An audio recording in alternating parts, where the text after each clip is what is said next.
Pada awal abad ke-20, Eropa berada di ambang ketegangan yang semakin memuncak. Persaingan antar kekuatan besar, perlombaan senjata, serta jaringan aliansi militer menciptakan situasi yang rapuh, siap meledak kapan saja.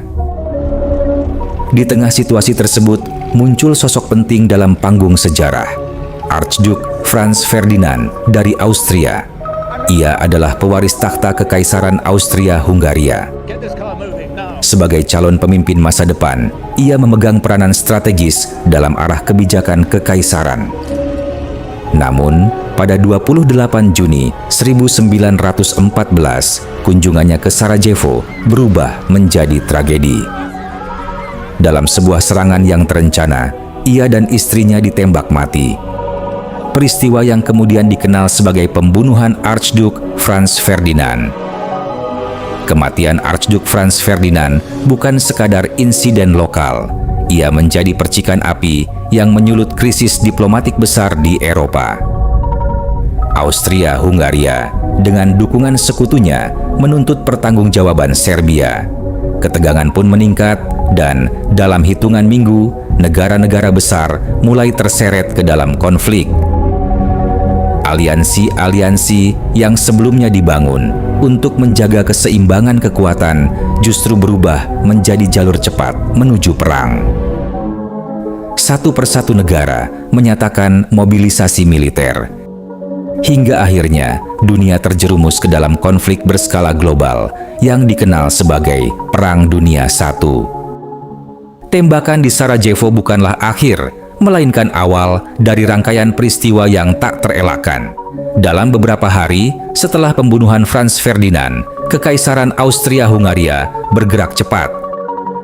Dengan dukungan penuh dari Jerman, mereka mengirimkan ultimatum keras kepada Serbia, menuntut kerjasama dalam penyelidikan, serta berbagai konsesi yang menyentuh kedaulatan negara tersebut.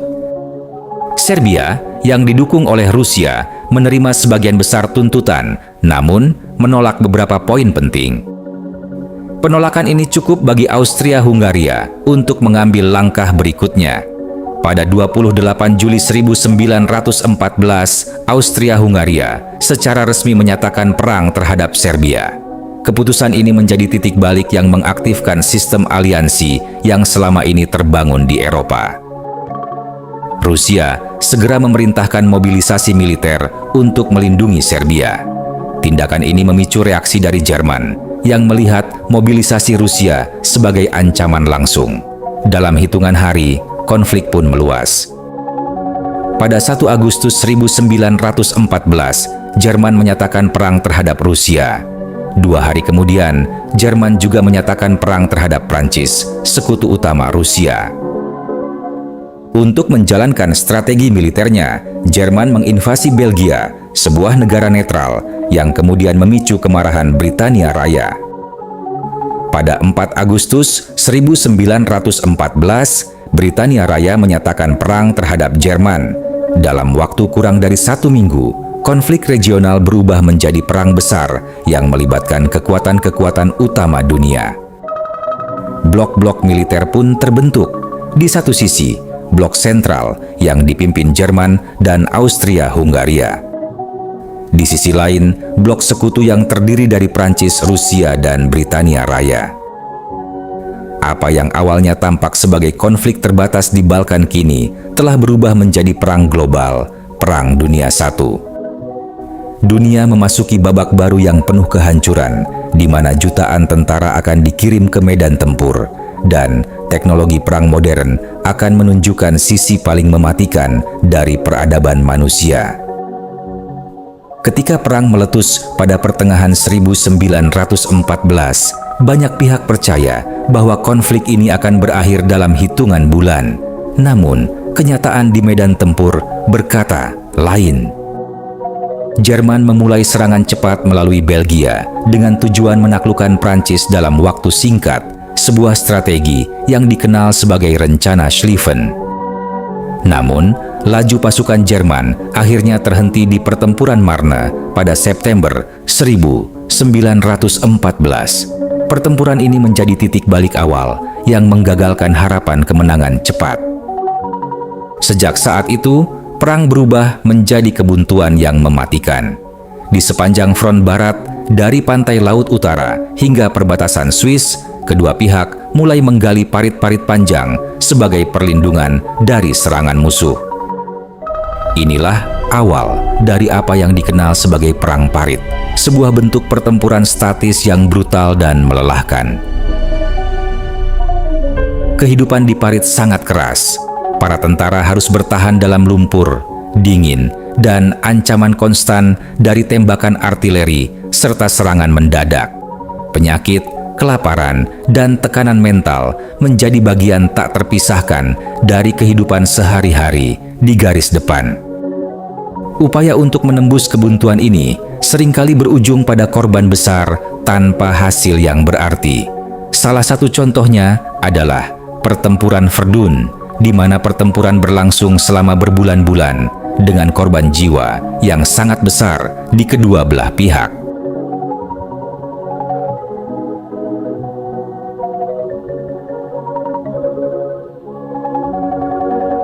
Selain itu, pertempuran Somme juga menjadi simbol keganasan perang modern. Dalam satu hari pertama saja, puluhan ribu tentara gugur, menjadikannya salah satu hari paling berdarah dalam sejarah militer. Sementara itu, teknologi perang terus berkembang. Senjata mesin, artileri berat, gas beracun, hingga tank mulai digunakan, mengubah cara perang dilakukan, dan meningkatkan skala kehancuran. Alih-alih bergerak cepat, garis depan hampir tidak berubah selama bertahun-tahun. Perang yang diperkirakan singkat justru berubah menjadi konflik panjang yang menguras sumber daya, tenaga, dan harapan.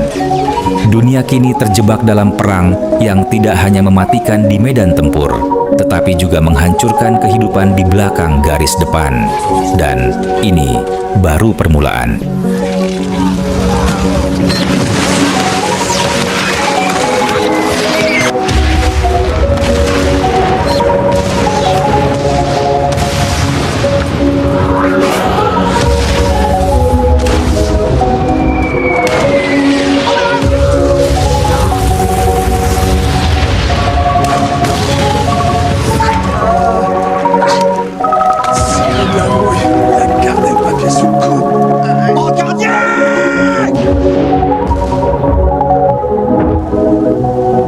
Memasuki tahun 1917, Perang Dunia I mulai menunjukkan perubahan arah. Setelah bertahun-tahun terjebak dalam kebuntuan berdarah, dua peristiwa besar muncul dan mengubah jalannya konflik secara signifikan. Di satu sisi, Kekaisaran Rusia mulai runtuh dari dalam. Tekanan perang yang berkepanjangan memicu krisis ekonomi, kelaparan, dan ketidakpuasan rakyat. Puncaknya terjadi dalam Revolusi Rusia yang menggulingkan kekuasaan Tsar dan membawa perubahan besar dalam pemerintahan. Dalam kekacauan tersebut, Rusia akhirnya memilih keluar dari perang. Keputusan ini kemudian diwujudkan melalui perjanjian damai dengan Jerman pada awal 1918 yang dikenal sebagai Perjanjian Brest-Litovsk.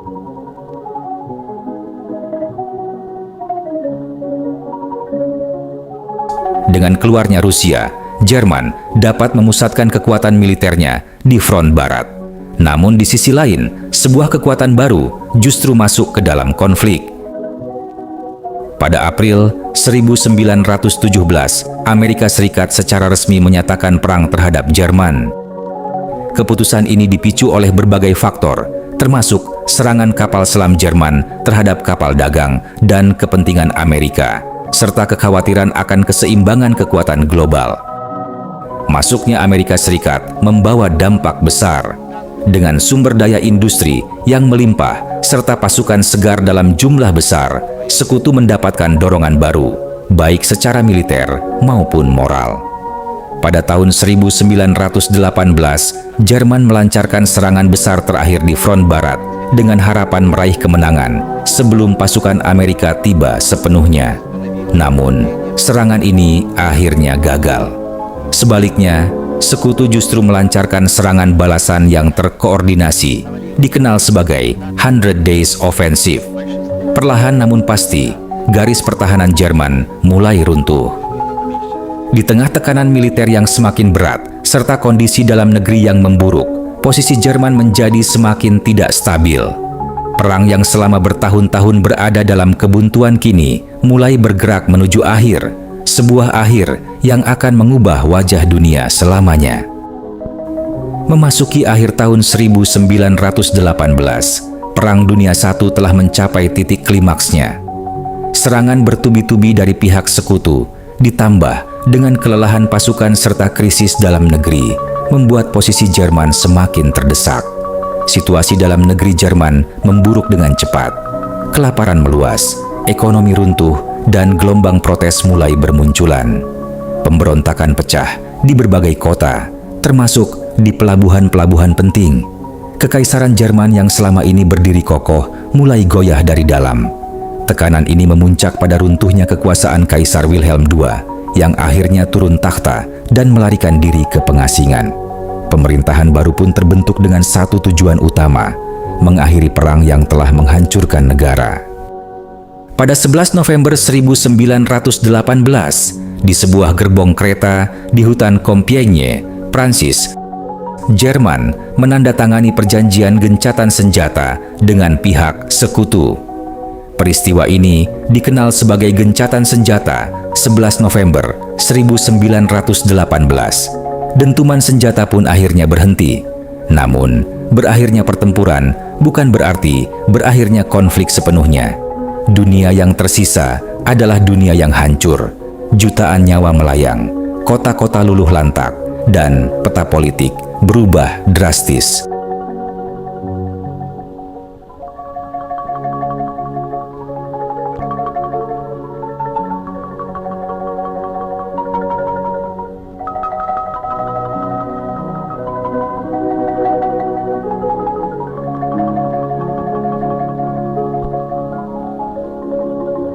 Setahun kemudian, pada 28 Juni 1919, di dalam Hall of Mirrors, Istana Versailles, suasana terasa tegang dan syarat makna.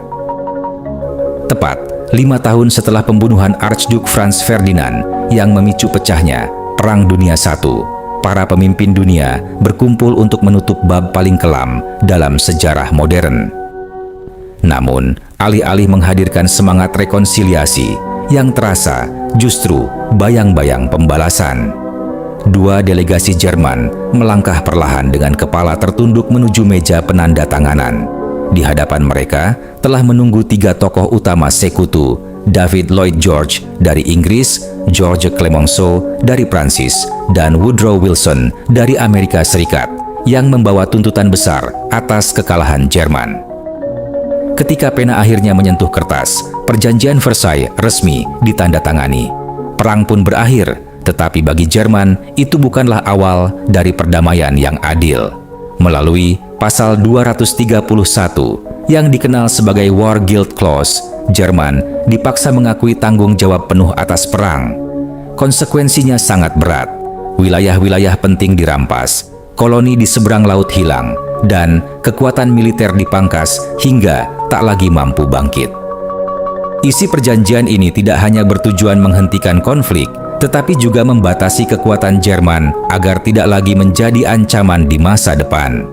Pertama, Jerman diwajibkan menarik seluruh pasukannya dari wilayah-wilayah yang sebelumnya diduduki, seperti Prancis, Belgia, dan Luksemburg. Penarikan ini menandai berakhirnya dominasi militer Jerman di Eropa Barat. Selanjutnya, Jerman harus kehilangan sebagian wilayah pentingnya. Daerah seperti Rhineland dijadikan zona demiliterisasi, sementara wilayah lain seperti Sudetenland dan sebagian Prusia Timur dilepaskan. Selain itu, seluruh koloni Jerman di Afrika dan Pasifik juga diambil alih oleh pihak sekutu.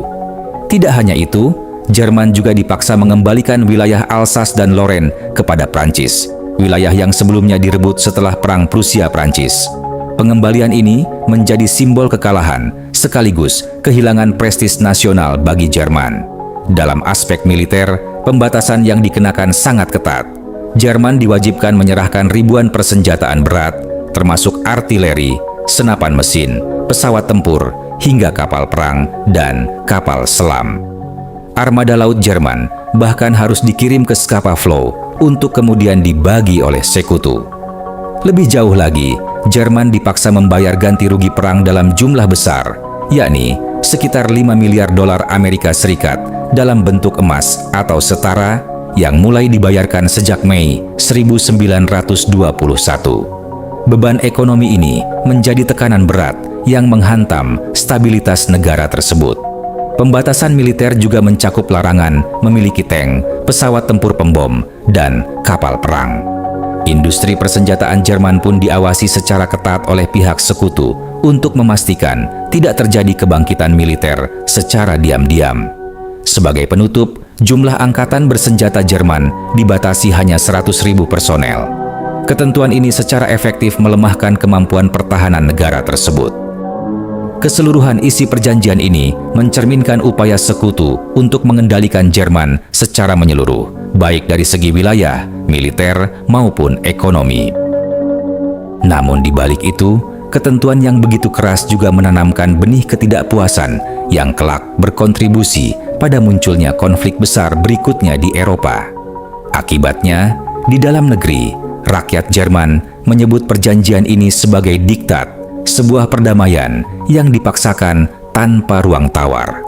Rasa dipermalukan dan kehilangan martabat nasional mulai tumbuh, perlahan namun pasti. Sementara itu, di luar istana, sorak-sorai kemenangan pasukan sekutu menggema. Dunia tampak merayakan akhir perang. Namun, di balik kemegahan Versailles, tersimpan luka yang belum sembuh. Ferdinand Foch, seorang marshal Prancis, bahkan memperingatkan dengan nada tajam, ini bukan perdamaian, ini adalah gencatan senjata selama 20 tahun. Di tengah kondisi yang rapuh itulah, muncul seorang tokoh yang menjanjikan kebangkitan. Namanya Adolf Hitler. Dengan retorika yang membakar semangat dan propaganda yang masif, ia membangun kembali kepercayaan diri bangsa Jerman. Namun, di saat yang sama, menanam benih konflik baru. Memasuki dekade 1930-an, Jerman mulai melanggar ketentuan Versailles. Militer dibangun kembali, industri perang dihidupkan, dan ambisi ekspansi mulai terlihat jelas. Ketegangan di Eropa pun meningkat. Negara-negara seperti Inggris dan Prancis menyadari ancaman itu, namun terlambat untuk menghentikannya. Sekitar 3 tahun sebelum pecahnya Perang Dunia Kedua, pada 28 Mei 1936, pemimpin Nazi Adolf Hitler menyampaikan pidato di Essen, Jerman, tepatnya di pabrik Krupp. Di hadapan para pekerja industri dan rakyatnya, Hitler berdiri dengan penuh keyakinan.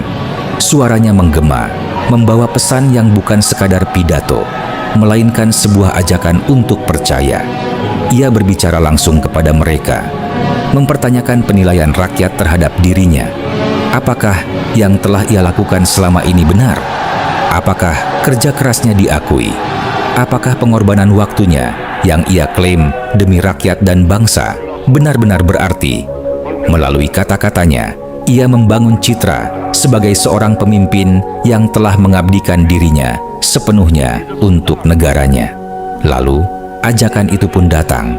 Jika semua itu dianggap benar, maka saatnya rakyat membalas, bukan dengan kata-kata, tetapi dengan dukungan, dengan suara, dengan keberpihakan. Berdirilah di pihakku, serunya, sebagaimana aku telah berdiri untukmu.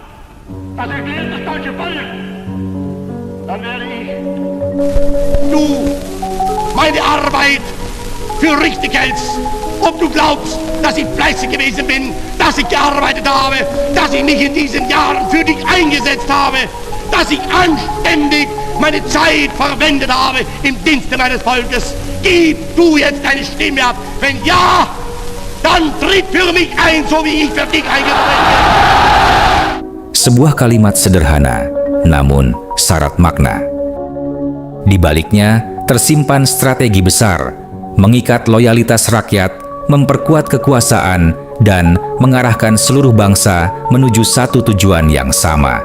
Disinilah propaganda bekerja paling halus, bukan dengan paksaan, melainkan dengan keyakinan yang dibangun perlahan dan terasa meyakinkan. Hingga akhirnya, pada 1 September 1939, Jerman melancarkan invasi ke Polandia. Peristiwa ini menjadi titik balik. Inggris dan Prancis menyatakan perang, dan dunia kembali terjerumus ke dalam konflik global. Dengan strategi Blitzkrieg, serangan cepat dan mematikan, Jerman dalam waktu singkat berhasil menguasai sebagian besar Eropa. Polandia jatuh, Prancis tumbang, Belanda dan Belgia menyerah. Kekuatan Nazi tampak tak terbendung, namun kejayaan itu tidak berlangsung selamanya. Perang perlahan berubah arah. Di timur, Jerman menghadapi perlawanan sengit dari Uni Soviet. Di barat, kekuatan Amerika Serikat mulai terlibat penuh. Setelah tahun 1941, serangan demi serangan, kekalahan demi kekalahan, mulai melemahkan kekuatan Nazi. Hingga akhirnya, memasuki tahun 1945, segalanya runtuh.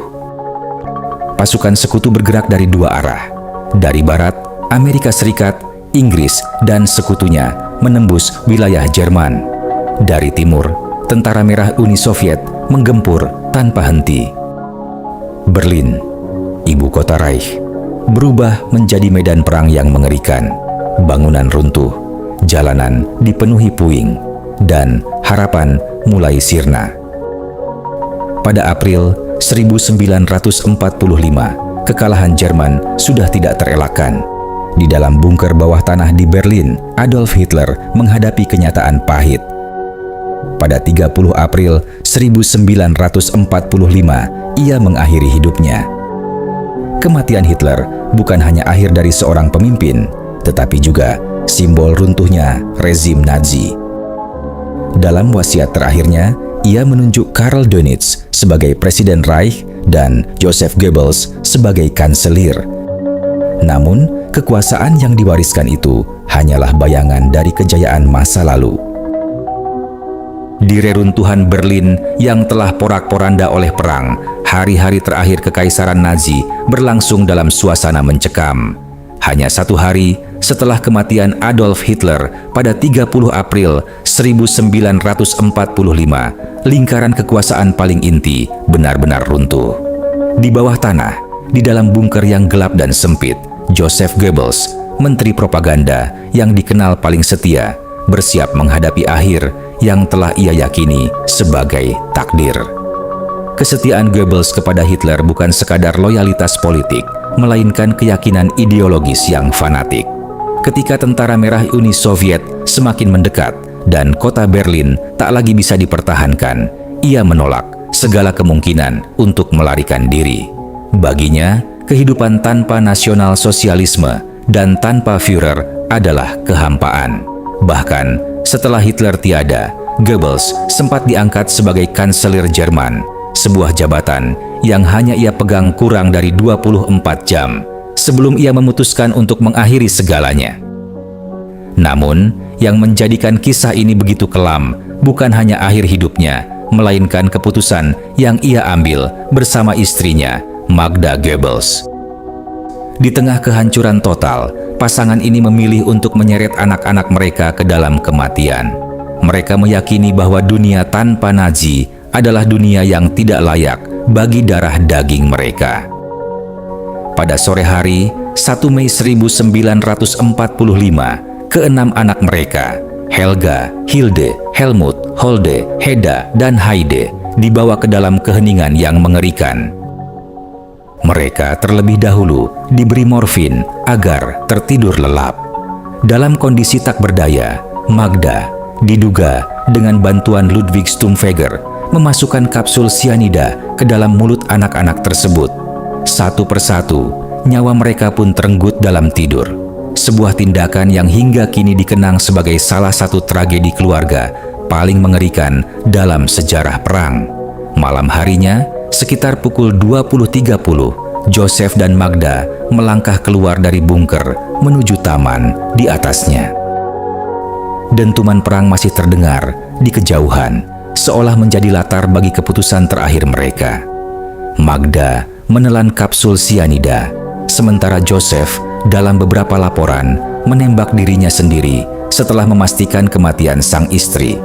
tubuh mereka kemudian disiram bensin dan dibakar oleh sisa pasukan SS mengikuti instruksi terakhir Goebbels. Namun, keterbatasan bahan bakar membuat jasad mereka tidak sepenuhnya hangus dan keesokan harinya ditemukan oleh pasukan Soviet. Kisah berakhirnya keluarga Goebbels menjadi simbol paling kelam dari runtuhnya ideologi ekstrem.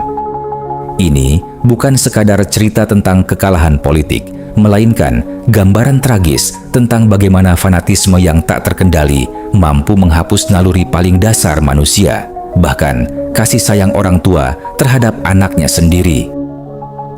Kekuasaan kini sepenuhnya berada di tangan Dönitz. Ia membentuk pemerintahan darurat di Flensburg. Namun tujuannya bukan lagi kemenangan. Ia tahu perang telah kalah. Yang tersisa hanyalah bagaimana menyelamatkan sebanyak mungkin rakyat dan tentaranya dari kehancuran total dengan menyerah kepada sekutu barat. Waktu semakin sempit, tekanan datang dari segala arah, dan akhirnya pada 7 Mei 1945 di kota Reims, Prancis, penyerahan tanpa syarat pertama ditandatangani. Di markas besar sekutu, Alfred Jodl mewakili Jerman menandatangani dokumen di hadapan Dwight D. Eisenhower. Isi dokumen itu jelas. Seluruh pasukan Jerman harus menghentikan perlawanan pada 8 Mei pukul 20.30 satu waktu Eropa Tengah. Namun, bagi Uni Soviet, penandatanganan ini belum cukup. Mereka menuntut upacara resmi di Berlin, di jantung kekuasaan Nazi yang telah runtuh. Sehari kemudian, pada 8 Mei 1945, penandatanganan kedua dilakukan di Berlin. Di hadapan perwakilan sekutu, Wilhelm Keitel menandatangani dokumen akhir. Di sisi lain meja, berdiri Georgi Zhukov, simbol kemenangan Uni Soviet. Hari itu kemudian dikenang sebagai Victory in Europe Day, Hari Kemenangan Eropa. Di London, Paris, New York, jutaan orang turun ke jalan merayakan kemenangan. Tangis berubah menjadi tawa, ketakutan berubah menjadi harapan. Namun, di Jerman tidak ada perayaan. Yang tersisa hanyalah kehancuran, kehilangan, dan kehampaan. Kota-kota hancur, infrastruktur runtuh, jutaan orang kehilangan rumah dan keluarga. Beberapa minggu kemudian, pada 23 Mei 1945, Karl Dönitz ditangkap oleh pasukan Inggris. Pemerintahan Flensburg pun berakhir. Dengan itu, runtuhlah seluruh struktur kekuasaan Nazi Jerman. Bagi Jerman, keruntuhan ini menjadi awal dari masa yang disebut Stunde Null atau 0 jam. Negara itu kemudian dibagi menjadi 4 zona pendudukan di bawah kendali Amerika Serikat, Inggris, Prancis, dan Uni Soviet.